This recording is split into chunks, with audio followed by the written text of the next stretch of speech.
Je voulais juste faire un petit crochet, parce que le temps presse, par la Villa Masséna à Nice. Il n'est pas avec nous. Jean-Pierre Barbero est avec nous, le directeur de la Villa Masséna. Bonsoir, merci d'être avec nous. On voulait vous faire un petit coucou parce qu'on parle d'histoire là et du général de Gaulle. On a dit quelques mots évidemment de la présence du général à Nice. Et vous, à la Villa Masséna, l'histoire c'est aussi au sein du musée ce qui fait l'essence même de votre spécialité. On voulait vous faire ce petit clin d'œil parce que vous vous mettez à la digitalisation. Vous aussi, vous avez lancé une application pour visiter virtuellement le musée et ça va de pair avec la nuit des musées qui aura lieu le 14 novembre. Alors qu'est-ce qu'on peut retrouver sur cette application, Jean-Pierre? Musée Masséna à Nice, bien sûr.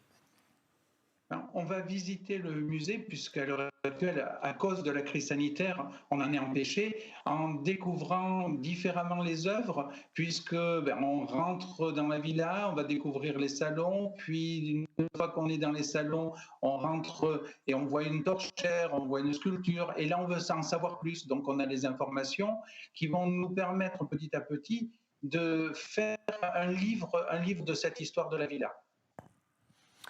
Et donc c'est téléchargeable sur les smartphones, c'est ça? Alors, c'est téléchargeable à la fois sur Android et sur OS. Ça permet en fait de toucher, vous voyez à l'écran, à la fois des informations concernant le mémorial des victimes du 14 juillet, d'avoir des informations sur la bibliothèque. C'est vraiment un lien entre nous, entre tous les visiteurs, les gens qui aiment l'histoire de Nice et notre musée. Un dernier mot, Jean-Pierre, deux derniers mots. Ça s'associe donc, c'est dans le cadre aussi de la nuit des musées qui sera complètement numérique à Nice, c'est ça? Alors, cette année, la nuit des musées devient numérique. L'ensemble des musées de la ville sortent des films, sortent des quiz, des éléments qui permettent de rester en contact.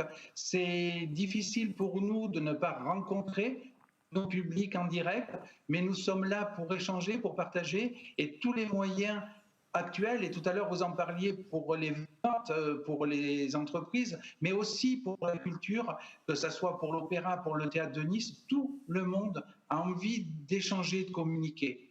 Et par exemple, si je termine sur la nuit des musées, le musée Masséna a fait une visite avec Muriel Mayette, Holz, qui est venu au musée et qui visite notre exposition, et vous le découvrirez ça le 14 novembre à 19 h.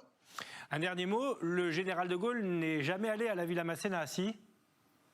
Non, il ne s'est pas arrêté. On a eu plein de présidents de la République, Giscard d'Estaing, le président Sarkozy.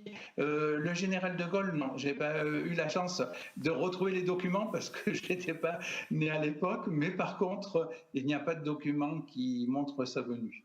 Merci beaucoup Jean-Pierre Barbero, directeur du musée Masséna et de la Villa Masséna à Nice, un lieu incontournable. Merci. Juste à côté du Negresco pour ceux qui ne connaissent grand pas. Grand personnage niçois. Bien sûr, Masséna, grand personnage niçois. Intimement lié à Napoléon, bien le sûr, lieu aussi bien sûr. Où il faut vraiment aller, ne serait-ce que pour s'imprégner d'un des chefs-d'œuvre architecturaux de la ville de Nice. À bientôt et bonne soirée Jean-Pierre. À très bientôt, merci pour tout.